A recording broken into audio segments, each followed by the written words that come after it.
saat ne taraftasınız? 48 saat geçti. Hala yaşayan insanlar var buralarda. Çok sayıda ses aldığımız insanlar var. Ulaşmaya çalıştığımız insanlar var. Sessizlik, sessizlik.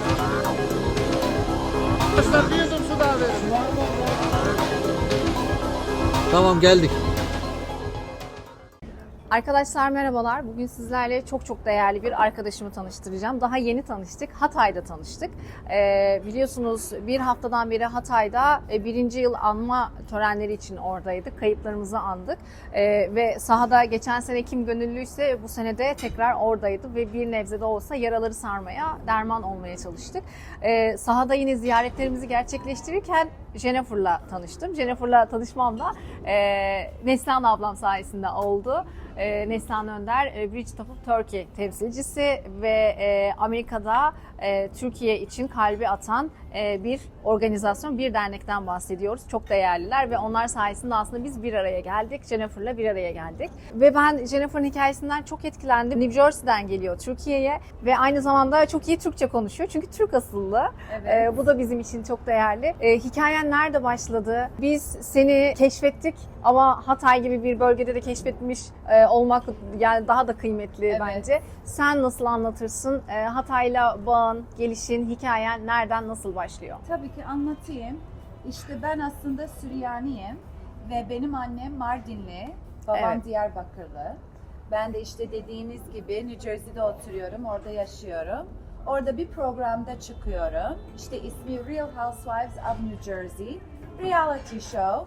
İşte 6-7 tane kadın hayatımızı takip ediyor. Ve dizi olarak televizyona program koyuyor. Ve ben 6 senedir bu işi yapıyorum. Ve geçen sene deprem olduğu gün bizim yeni sezonumuz başlıyordu. Ve bizim orada yeni sezon başlayınca yıldızlar gidip televizyona onun reklamını yapmaya gerekiyor. Ve o gün bana durmadan mesajlar geliyordu. Sen Türkiye'den bir şey demiyorsun, post yapmıyorsun. Ben de nasıl işte o anda reklam yapıyorum. Ben de Türkiye'ye çok acıyorum. Ben de düşünüyorum ailem var mı orada? Ailem iyi mi? Ailemin tanıdıkları vardı. Onlar iyi mi? Ne yapacağımı da şaşırdım. Ondan sonra tabii ki reklam bittikten sonra ben post yapmaya başladım. İşte videolar, benim kuzenlerim hatta bana gönderiyordu. Ve çok böyle acı çeken bir videolar. Dedim herkes görsün ve ben de bir yardım etmek istedim ama bilemedim nasıl yardım edeceğimi. Durmadan da hayranlarım bana mesaj atıyor. Bak ben para topluyorum, lütfen sayfamı paylaş. Ben de ünlü olduğum için yani önemde kalmam lazım ki bunlar ciddi mi? Çünkü ciddi de olmasa yani yazıktır ama bazen böyle şeylerde hırsızlar da ortaya çıkıyor ve onlar da bir fırsat buluyor. Ben de adımı koysam kendim için korkuyorum. Yani ben esas yardım etmek istiyorum. Onun için benim menajerim Patterson'daki başbakanı aradı. Şimdi bizde bir mahalle var Patterson. Orada en büyük Türkler orada yaşıyor. Bütün Amerika'da en fazla Türkler bu mahallede. Gidiyorsun küçük Türkiye gibi. Kuaförler, bakkallar, kasaplar hepsi Türkçe konuşuyor. Hatta Arapça da konuşan var. Ve onun başbakanı ben aradım. Dedim siz kimi tercih edersiniz? Onlar da dedi bak biz beraber paylaşalım, televizyona çıkalım. Sen de derdini anlat. Tamam işte press conference yaptık. Televizyona da çıktım. Dedim lütfen yani deprem için para topluyoruz. Ne verebilirseniz lütfen. Ve bayağı bir para topladık. Ve ben Ne kadar? $20,000. $20,000 ve ben bir arkadaşla tanıştım. O durmadan çadır alıyordu. Ve ben de o parayı ona verdim. İşte bu çok iyi bir insan. Beni Türk Konsolosun General'la tanıştırdı. Reyhan Özgür Bey. Onlar da beni kontak ettiler. Dediler ki madem ki yardım etmek istiyorsun, yani bu parayı aldım bir yerden bir yere verdin tamam ama bir destek olmak istiyorsan ben sizinle BTF'le tanıştırayım. Bridge to Türkiye. O da bir Amerika'da bir foundation. Türkiye ile buralı bir köprü. Ve onların altısında Limon Foundation. O da psikoloji tarzında çalışıyorlar. Ben onlara sadece bir ses, bir yardım olmak istedim. Aslında Ve katkıda ta bir sene sonra artık beraber hepimiz beraber toplandık bir grup olarak. Biz zaten sizinle orada tanıştık. Oyuncak veriyordular. Onlar hepsi BTF'den. evet. Onlar dedik bir çocuklara donation yapalım. Ne kadar bir şirin bir şey geçirdik orada. Evet, Çocuklar çok ne kadar güzeldi. sevindi. Luna Park istiyorlar. Biliyorsun Evet. orada oje isteyen kız çocukları. Ay çok kalbim tatlılar. gitti oje isteyen de. Oje getir, makyaj, oje. Evet, Düşünemedik. evet. Nasıl hayranlıkla bakıyorlardı sana. Evet, evet. Gözleri, Amerika'dan kirpik, evet. Diyorlar, do you speak English? Dedim, do you speak English? Dediler, I speak English. Dedim, haydi bakalım söyle dedi. Sen söyle önce. Diyorum ki, okay, what is your name? Diyor ki, my name is Mohammed. I said, where do you live? Onu da bilemedi. Onu da öğrettim ona. Ondan sonra dediler küfür kelimeleri. Dedim tamam öğreteceğim size, okey? Tamam, benden söyle. Birisi seni sinir edince diyeceksin ki shut up. Onlar diyorlar shut up. Shut up yani shut up. Dedim, evet shut up gibi. Ya çok Ama tatlı diyeceksin bunlar. ki shut up. Yani öyle sus diye. Ondan sonra onlar bana biraz küfür söylediler. İngilizce açıkça söylemeyeyim. Dedim ya siz benden daha beter biliyorsunuz Evet, ya. evet. Biliyorlar Ay, yani. Çok tatlılar, çok da tatlıydılar, fenalar. Evet. Evet, biraz da sohbet etme şansımız oldu çocuklarla. Çok şekerler. Oyuncak zaten orada çok büyük hala bir ihtiyaç. Evet. Onların şartlarının iyileştirilmesi çok büyük bir ihtiyaç. Biz mesela İstanbul'dayız şu an. İstanbul'a döneceğimizi öğrendiler ve arabaya binip bizimle gelmek istediler. Deniz görmeyenler, Evet. deniz görmek isteyenler. Keşke. Keşke denize onlara götürebilsek ama belki onları denize getiririz. Evet. Luna Park görmek isteyenler, Luna Park'a gideriz dedik. Luna Park ne diye soranlar oldu. Bu da kalbimizi parçalayan başka bir Evet. detaylardan bir tanesiydi. Onlar için çalışmalarımız devam edecek. Ama Çok masum. Bak, çok, evet. İstediklerini ev, yatak, Evet. bunlar Luna Park. Luna Park, deniz. Çocukturlar, Evet. deniz. Yani en basit şeyler Evet. onların gönlüne artık Evet. inşallah olur bir gün. İnşallah. Sen gönülden tüm kalbinle buradasın. Kendi 5 çocuğunu ve Evet, 5 koca çocuğum var herkes. 5 5 çocuğu var. çocuklu bir Herkes anne. kocadan, evet. Bak onlar da çatladı. İnanamadın değil mi? Biz de inanamamıştık. Herkes Evet. diyor yani hepsi bir adamla mı? Evet. Hepsi sen mi? Evet. Yahudi misin? Hayır. Yok. Öylesine 3 oğlan, 2 kızım var. Yaşları 11, 13, 15, 16 ve 19. Maşallah. Evet. Ve ben işte hep bütün kalbimle Mardin'i görmek isterdim çünkü annem Mardinli ama tabii ki fırsat olmadı. Evet. Şimdi Hatay'a geldim. Kısmetimiz Hatay'a geldi. Evet. Ve bir ses olmak istedim. Dedim okey ben ünlüyüm şimdi. Ben Evet. bu kuvvetle ne yapabilirim? Zaten lüks hayatım var. Yani onu yaptıktan sonra ben insanlara yardım etmezsem neye yarar? Evet. Bence zaten ne kadar iyilik yapsam o kadar iyilik bana geliyor.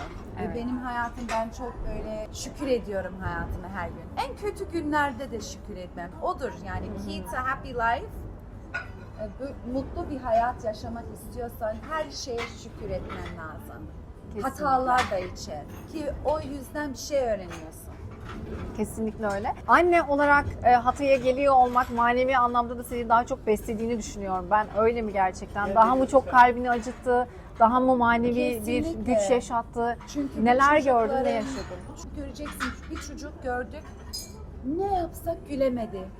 Yani korku içinde böyle gözleri hem de ne kadar güzel bir kızdı. Ah canım. Gözleri büyük, yeşil ama hiç kıpırdamıyor. Bir oyuncak veriyoruz ona sanki korkuyor. Yani görgüsünden korkuyor. Yani bu anne olarak çok acıdı. Ve bize katlanan bir kadın geldi. O da geldi otobüsün üstüne. Ben hikayeni yeni öğrenmiştim. Hem kocasını hem 20 yaşındaki oğlunu kaybetti. Ve oğlunun en iyi arkadaşı İstanbul'dan ona ziyaret etmek. Onu da kaybettiler. Ve yıl dönümünden işte yürüyüşe çıktı ya. Evet. O çocuğun en iyi arkadaşının annesi babası İstanbul'dan geldi, yıl dönümü geldi ki beraber yürüsünler diye. Bak şimdi nasıl insanlar sevdiklerini kaybeden gibi gene Yürek güçleniyor. birliği, evet, yürek veriyor, birliği yapıyorlar, destek oluyorlar evet, birbirlerine. Yani bu zamanda herkes insanlar olarak biz birbirimize destek olmazsak yani dağılacağız. Evet. Allah istemedi ki herkes yalnız kalsın. Allah istedi ki herkes beraber, hep beraber. Herkes bir Allah'ın altında yaşıyoruz aslında. Evet. Bir Allah var herkese. Evet, evet. Demek ki hepimiz kardeşiz. Öyleyiz. Gerçekten Okey. öyleyiz. Kim Yüce- yardım edebilirse yardım etsin. Çünkü herkes yardım etmiyor. Ben de orada influencer olarak gibi ben insanlar görse wow bak o gitti. Demek ki çok önemli bir şeymiş gibi yapabilsem benim için şeref. Peki şimdi neler var planlarında? Hatay'ı geldin, gördün, buradaki mevcut durumu kokladın, yaşadın, Evet. zor şartlara şahit oldun. Neler yapmak planında vardı? Şimdi bu ortamı gördükten sonra, Hatay'daki bu şartları gördükten sonra neler yapma isteği ve arzusuyla geri dönüyorsun? Ne getireceksin geri? Şimdi ben buradayken her şeyi gözümle kendimle gördüm ve her Evet. şeyi videoya çektim ve ben artık Amerika'ya dönünce şimdi ben her şeyi paylaştığım için şimdi dönünce herkes merakta kalacak. Ne yaptın orada, ne ettin orada, ne gördün orada. Evet. Ben de bunları hepsini anlatacağım ve yeni sezon başlayınca zaten arkadaşlar soracak çünkü benim show'um reality show. Böyle kurmuyorlar. Ne oluyorsa hayatında onu açıkça söylemen lazım. Odur benim işim. Ben de söyleyeceğim. Bu benim projemi ve orada gidince çok büyük bir fundraiser yapmak istiyorum. Para toplamak istiyorum. Ve BTF'e limona vermek istiyorum. Onlara destek olmak istiyorum. Tabii ki ben işimi bilmem. Onlar biliyorlar bu işi nasıl yardım edecek. Evet. Ben sadece onlara bir destek olmak istiyorum. Bir ses. Evet. Ve onlar ne istiyorlarsa ben buradayım. Onların arkasında. Ne güzel. Gerçekten senin gibi yüce gönüllü insanlarla gerçekten dünya daha da güzel bir yer oluyor. Bu yaşanan afetler, krizler daha kolay atlatılabiliyor. O yüzden katkın, varlığın, burada oluşun bizler için, depremzedeler için gerçekten çok değerli. Hepsi adına ayrı ayrı teşekkür ediyorum. Bridge of Turkey ile böyle işbirlikleri içindesiniz, katkıda bulunuyorsunuz vesaire ama Türkiye'ye genel kapsamda böyle dönmek, başka ayrıca projeler yürütmek gibi bir şeyin var mı? Şimdi Tamamen olay business olarak. Ya şimdi business olarak bilmiyorum ben biliyorsun bizim şovumuz tarzımız 3 ay çekim yapıyoruz ve o her 3 ayın içinde bir yere seçiyoruz, tatile gidiyoruz. Her sezon. Geçen sene Ireland'a gittik. Ireland nedir burası bilmiyorum. İrlanda. İrlanda. Oraya gittik. Ben de diyorum ya ben sizi Türkiye'ye götüreyim ya. Türkiye'nin Evet. güzelliğini göstereyim. Evet. Herkes görsün. Çünkü ben Türkiye'ye geldiğim zaman dediğim zaman herkes dedi ay gidiyorsun oraya orada savaş yok mu? Ne savaşı? Savaş yok. Orada güvenlik var mı? Böyle açık giyinebilir misin dedim. Türkiye çok modern. Siz ne zannediyorsunuz? Millet bilmiyor. Evet, Demek doğru. ki gelip herkesi göstermem lazım buranın güzelliği, buranın moderni. Yani çok Evet. ilerlemiş bir. Her şey buradan bizden daha çok ilerlemiş. Çok daha güzel, çok daha sağlıklı, çok daha güvenlikte. Bütün otele girdiğimizde güvenlik bakıyor. Security her yerde. Mağazalara giriyorsun, security. Bizde öyle hiçbir şey yok. Nasıl Evet. yok? Hatta bu konteynerlere gittik, gördük nasıl insanlar yaşıyor. Ama gene şükür etmen lazım, sokakta değil. Bizde de çok homeless var, evsiz insanlar. Bizde de çok iyi bir çare. Konteyner yapsınlar. İşte öyle inşallah bu fikirleri ortaya çıkartırız. En yakın zamanda tüm ekibi, bütün housewife'lara, New Jersey housewife'lara New Jersey housewives. bekliyoruz The Türkiye'ye. Real Housewives of New Jersey people. Biliyorum burada çıkmıyor ama VPN'ini değiştirip Evet, bakabilirsiniz. o VPN ben hiçbirini açamadım. O VPN'i gerçekten bir çözmem Ben de lazım. hiçbir şeyden anlamıyorum ki. Sadece millet bana söylüyor, okey VPN'ini değiştir. Ama yapsak bilmem. Ama BTF bu anlamda da bir BTF köprü var, olacak BTF ve var Limon'da evet. BTF'in Altında BTS Evet, çok sağ değerli, olsun. çok kıymetliler Limon bu arada. BTF'le beraber Limon partnerler ve psikolojik destek anlamında travmaya uğramış depremzedelere inanılmaz çok kıymetli katkılarda bulunuyorlar. Evet. Onların varlıkları daha da kritik, daha da önemli bir yerde aslında. Keza senin de öyle. Ne Evet. güzel. Aslında burada bizim de ses olmaya çalıştığımız konuları, düzelmesi gereken mevcut durumları sen daha sınır ötesine taşıyorsun Öyle. aslında. Yani Öyle çok yapmaya kıymetli. çalışacağız ya, kesin. Yani hepimizin kalbi bir ve niyetleri bir. Evet. Gerçekten insanlığa en azından bir katkımız oluyorsa ne mutlu bize. Hatay'da uzun süre kaldın. Oradaki birçok kişiyle ben sarıldığını gördüm. Çocukları Evet. kucakladığını gördüm. Temas etmekten asla kaçınmıyorsun. Hayır. Hiçbir Amerikan ünlüsüne benzemiyorsun bence. Ben bu biliyorsun, anlamda. ben yani kim böyle kendini böyle zayıf ya da üzgün, ben insanlara pozitif enerji vermek severim. Çünkü benim enerjim çok kuvvetli. Ben her zaman çok pozitifim. Yani hatalardan da ben severim çünkü bir şey öğreniyorsun dediğim Evet. gibi. İşte ben böyle bir insanım. Benim enerjisi sana da geçse oh ne güzel. Geçti. Ben negatif enerji sevmem, haberin olsun. Negatifler bana gelirse ben ya seni pozitif yapacağım ya sizinle okey geçecek hayatımı devam edeceğim. Ay harikasın. Değil mi? Pozitif enerjin gerçekten orada da yansıdı. Evet. Böyle bazı insanlar vardır geçtiği yolları çiçeklendirir ve gerçekten unutulmaz olarak oradan Evet, böyle geçip evet. gider. Ama mesela Hatay'a dönüp baktığında senin için unutulmaz an hangisiydi? Sıra dışı an, senin böyle tüylerini diken diken eden Mezarı. an hangisiydi? Mezarlığı. Mezarlığı görecektim. Bütün böyle sanki şey gibiydi.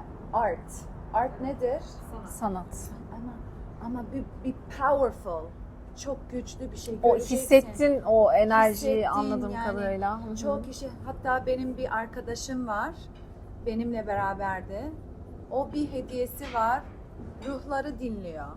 Anlamıyor hediyesini. Bazen diyorum bir şey geldi mi sana? Yok gelmedi, ben bunu anlamıyorum, anlasam çok para yapardım. Ama ruhlar ona bazen gelip konuşuyor. Bunu bildiğimiz halde onu o mezara götürmek istemedik. Çünkü fenalaşıyor, başı ağrıyor. Gözyaşları başlıyor, kıpkırmızı oluyor gözleri, tüyleri kalkıyor. Böyle hisler oluyor ona.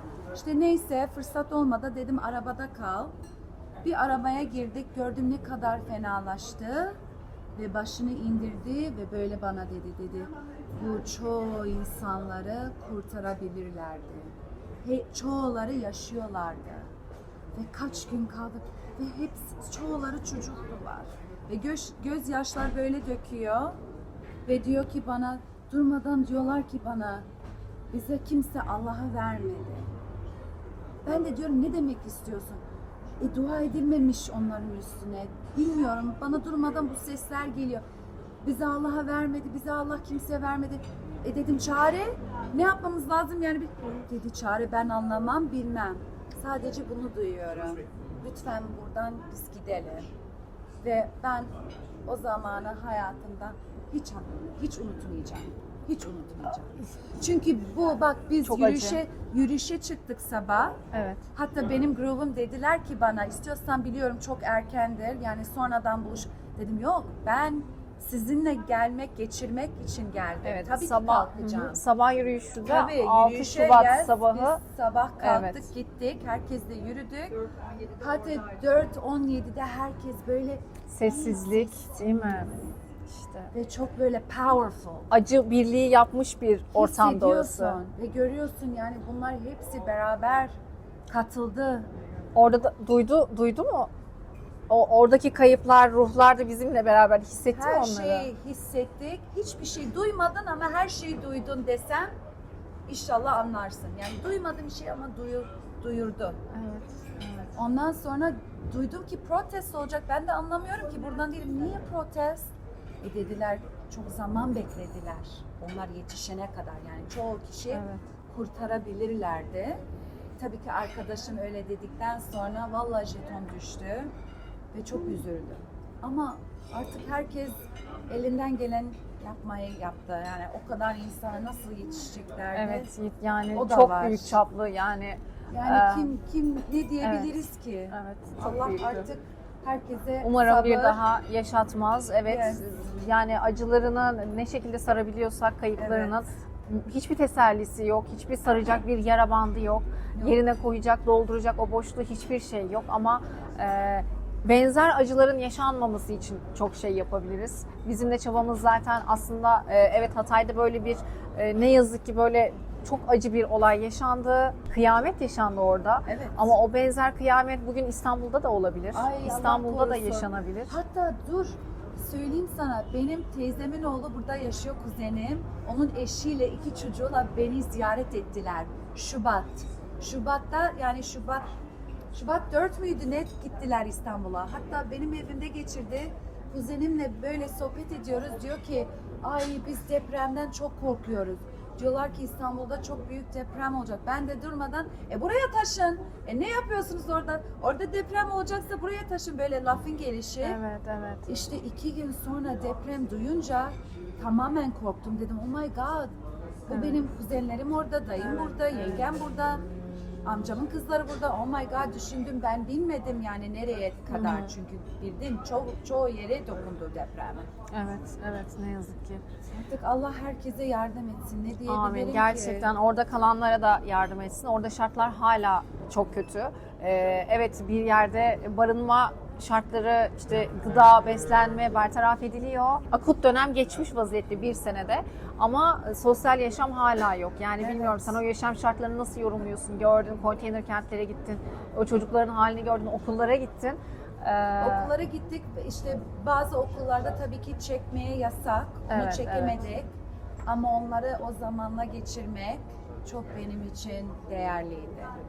Evet. İşte artık ne yapabiliriz ki? Keşke bir evler kurabilsek, Keşke. gücüm yetse. Ama olabilir. Olabilir, Belki neden bu olmasın? bir fırsat açılır bana. Evet, baksana kar topu gibi büyüyoruz gitgide. Evet. Böyle Ve biliyorsun, el ele daha da güçleniyoruz o aslında gün var baktığında. ya yıl dönümünden, Evet, tabii ki evet. yürüyüşe başladık. Ondan sonra mezara gittik. Ondan sonra bir kilise vardı, onun açılışına gittik. Saint Pierre Saint Kilisesi, Pierre. evet. Zaten ondan Evet, sonra biz orada. tanıştık, Evet. çocukları gördük.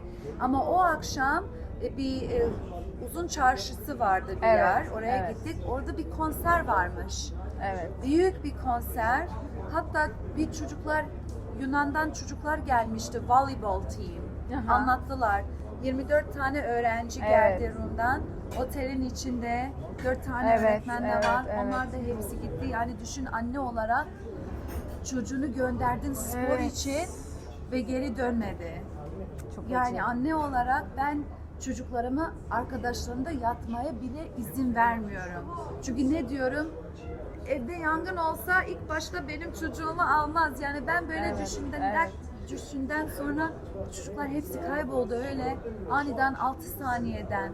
Ondan sonra konser verdiler. Nasıl böyle acı çektik. Evet. Ve Karsu vardı, bir şarkıcı. Evet. Çıktı ortaya, diyorlar ki bu çok ünlüymüş. Benim de haberim yok. Orada tanıştım. Evet. Resim de çektik Karsu'yla. Karsu çok değerli, çok Çok kıymetli bir kalp. değerliymiş. Evet. Çok da para toplamış. Çok. İnşallah ben de o kadar yapamazsam ama biraz yapsam benim için büyük bir şeydi. Evet. Bence 1 sent olsun, 1 dolar olsun, 1 milyon olsun hiç fark etmiyor. Yani çünkü bu bir kar topu gibi büyüyor. Biz de buradan Evet. seslenelim. Yes. Özellikle BTF aracılığıyla aslında Amerika'da yaşayan Türkler BTF'e eğer katkıda bulunurlarsa onlar aracılığıyla Türkiye'de birçok partnerleri var dernek olarak ve o Evet. gerçekten yerlerini buluyor. Gözümüz arkada kalmasın. Amerika'daki Türklere seslenelim. Benim de linkim de var. Evet. Linkim de var. Donate yapmak istiyorsan bu işte bilgisayar, çocuklara Evet. okul eşyalar. Lego'ya bayılıyorlar, bisiklet bayılıyorlar, istiyorlar. Luna Park bisiklet. yapacağız. Mesela Luna Park'ı gerçekten oraya